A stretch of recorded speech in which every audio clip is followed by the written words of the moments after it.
Como é que foi esse processo de você se envolver com a música dentro da igreja e tudo? Eu já gostava de música.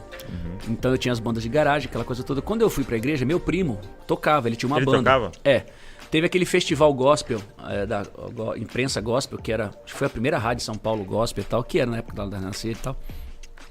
E tocava essas músicas diferentes e tal. E eles fizeram um festival, e meu primo ficou em segundo lugar no festival. Tá até nesse disco e tal, chama Imprensa Gospel, eu não sei o dial lá, que tem até o dial, o número do rádio lá. E te chamava Big John e os Caçadores de Almas Perdidas. Mano, olha esse nome. Muito legal.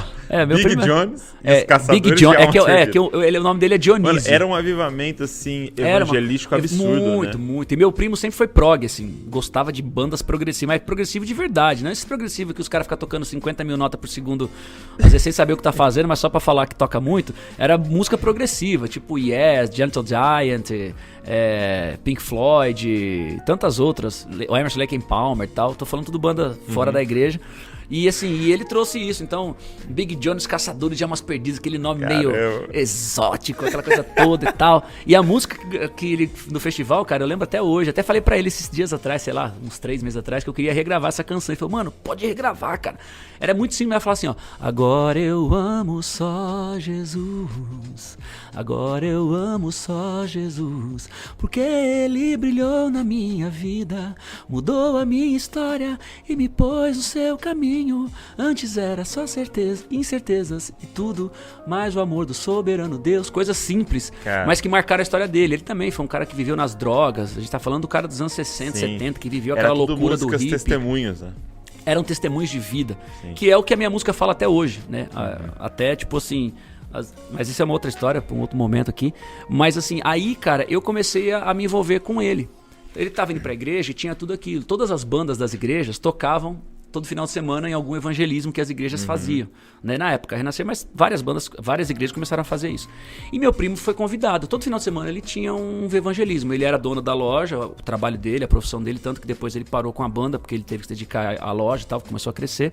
Mas a gente ia, e eu ia carregar o case do violão e tal. E foi o primeiro contato que eu tive com mesa de som. Imagina, eu não sabia nada, tinha 16 para 17 anos ainda, né? E eu só tô falando de março, abril, eu não tinha nem feito 17 anos ainda. E eu comecei a viajar com ele assim, ia pra Cotia, vinha aqui pra Bragança, ia pra Santa Isabel, não sei, as cidades mais próximas, Grande São Paulo pra caramba, pra estar com ele, né? E o engraçado é que quem tocava baixo com ele era o Duca. Era o Duca? É, o Duca. O Duca não tinha nada, não existia G3 pro Duca e tal. O Duca tem o irmão Déio e tal, que é meu brother também. E aí meu primo falou assim, PG, é o seguinte, depois de uns 3 meses, ó, o Duca vai montar uma banda com o irmão dele. E eu acho que ele não vai ficar. Se você começar a fazer aula de baixo e der certo, você vai tocar baixo comigo. Aí eu já tocava violão, tinha feito aula de violão naquela história anterior, eu comecei a fazer aula de violão com 8 anos e tal, aí parei pra jogar futebol, que é uma outra história aqui que eu não contei. Dos 10 aos 15 eu parei com a música, de tentar a música, eu só fui jogar futebol, fui federado e tal, aquela coisa toda.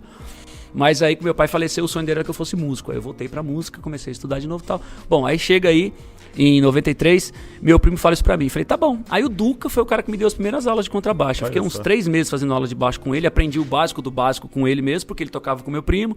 Meu primo, tipo, bancava ele, fazia lá, eu não pagava, meu primo me ajudava, me deu as aulas. E aí, cara, logo em seguida eu comecei a fazer aula com outro professor que me ensinou mais sobre teoria, aquela coisa toda na época, que era amigo dele lá, era um cara que tocava umas bandas covers e tal. E o Duca realmente, mais pro final do ano, saiu, montou a Anno Domini, que é a banda que ele montou com o irmão dele, o Déio, e o Luffy, que era o batera, um dos 3. E eu comecei a tocar com meu primo, né? Baixo. Aí já chamava Santuarium Band. Ele mudou o nome pra Santuarium Band, que aí o pessoal falou que Big John era muito grande, os Caçadores de Almas Perdidas, parecia o Indiana Jones e tal. Realmente parece, né? Indiana Jones e tal, aquele caçador de coisas. Aí mudou pra o quê? Santuário? Santuarium Band. Essas coisas que ele fala fazer em inglês, né? Aí, cara, ele ficou mais uns 6 meses na banda, a loja começou a crescer muito, ele saiu, do nada. E ficou eu, o batera, que era o Feijão, e o guitarrista, que era o... E o seu primo cantava? Ele era o que tocava violão e cantava. Ele era o frontman da banda, o cara que... E aí, cara, continuei carregando os cases, ajudava no som, fazia de conta que ajudava, né? Ia lá na mesa, aquelas mesas boas, ciclotron, tudo naquele naipe, assim, legal e tal, daquela época e tal. Palmer, aquelas coisas, a gente... Só coisa boa, falante rachado dos amplificador, quando tinha. E aí, ele falou assim, gente, eu não consigo mais com a banda e tal. Era uma alegria que ele tinha como evangelismo, porque ele não era... Mas ele queria, só que não tinha como. Aí ele saiu, aí ficamos os três, assim... Um dia se reuniu e falou, e agora o que a gente faz? Ah, vamos continuar a banda, mano. Mas não tem vocalista, porque eu não cantava até então. Não cantava? Não, eu não cantava. Eu cantava desde pequeno, mas a galera não gostava da minha voz, falava que eu cantava sertanejo. Aí eu não cantava. E eu sempre fui muito tímido. Então falava isso pra mim e falei, é ruim mesmo, não vou cantar não, tal. E fiquei, meu foco era o baixo. Eu era um baixista. Uhum. Aí a gente começou a procurar alguns amigos, fizemos, sei lá, alguns ensaios. Um ficou 2 meses, outro ficou 3 meses. E não ficava, não rolava, às vezes por afinidade, às vezes porque não rolava o som da voz, às vezes o cara, tipo, era chato pra caramba, não dava certo, ou a gente era chato demais pra ele, sei lá, um monte de coisa. Aí um dia no ensaio, a gente tava porque a gente não parava de ensaiar, que eles não tocam em lugar nenhum, a gente guardava um dinheirinho, ama 10 conto cada né? um, pra poder ensaiar. O ensaio era o nosso show, mano. Era, tipo, não tinha celular pra gravar, não tinha nada. Então, era triste isso, né? Era só pra gente, só. Então, às vezes, o técnico do estúdio ia lá olhar, assim, no vidro do... A gente fala assim, o cara tá gostando, hein? Vamos tocar mais que o cara tá gostando. Vai que o cara, né, o olheiro aí. E aí, cara, nesse dia, eu não me lembro o dia, assim, a data, mas eu sei que foi comecinho de 94, assim, sei lá, fevereiro, março de 94. Meu primo já não tava mais. A gente começou a ensaiar e eu pensei a cantar e tocar o baixo. E eu já tinha a música Necessário. Essa música Necessário veio da época do Corsário, que é a banda que eu vou falar agora pra vocês. Uhum. E aí a gente começou a tocar e eu comecei a cantar. Aí quando acabou a música, cantar assim, pra não ficar sem nada, pra cantar, mas cantei valendo, tá? Os caras parou a música. Ô, mano, ficou top, mano, ficou legal. Você cantando e tocando. Pô, sua voz é legal, mano. A gente achou que você... Porque eu sempre contei minhas histórias, meu testemunho de vida. Sim. Ah, não, pô, você veio do interior, você cantava sertanejo, mas você canta rock, mano. Ah, é legal. Não, vamos ficar nós três, vamos se dar certo. E dali pra frente ficou, cara. Foi ali que nasceu o PG cantor mesmo, dentro da igreja. Uhum. Né? O baixista já desistia. Aí eu fiquei um tempo, nós ficamos 5 anos com a Corsário, até 97. Então vocês mudaram de nome pra Corsário. Aí, exatamente, que era Santuário Band. Mano, esse negócio de Santuário Band e tal, a gente gostava muito do livre-arbítrio. Como um Corsário do Rei. O nome da música foi por causa dessa música, Corsário do Rei e tal, de resgatar aquilo e trazer de volta pra aquele que é o necessitado, que eu preciso não só no físico, mas na alma, no espírito. Sim. E aí o nome ficou Corsário, a gente achou legal, a gente criou um layout, achou, pô, legal, esse nome é bacana. Nós somos a primeira banda, cara, a primeira. Isso aí eu tenho prova disso, porque o próprio Zé Bruno na época falou isso pra gente, que o Resgate foi fazer depois, quando viu.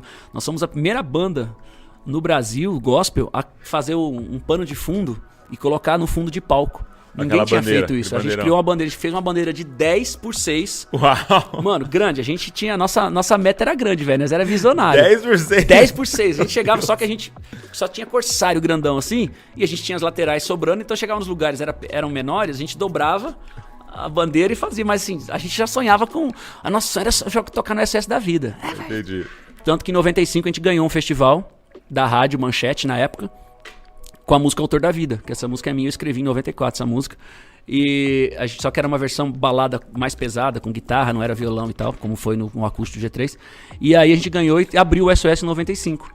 A banda começou a rolar. Nisso a gente estava abrindo. Quando a gente ganhou o festival e começou a tocar de uma forma mais acentuada, a gente começou a abrir para as bandas, tipo o Resgate, o G3, o Catos Barneia, tocavam muito nesse lance que eu falei das igrejas, da época da Renascer e tal, então eles faziam muitos evangelismos, São Paulo e fora. Inclusive, muitas igrejas estavam abrindo para outros estados e tal.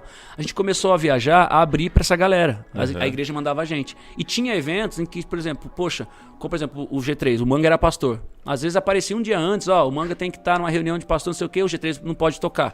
Aí eles começaram a mandar a gente. A gente começou a virar a banda de rock substituta dessas bandas de rock, do Resgate e tal. E a gente começou a crescer na ideia, cara. Começamos a crescer, a galera começou a curtir o som e tal.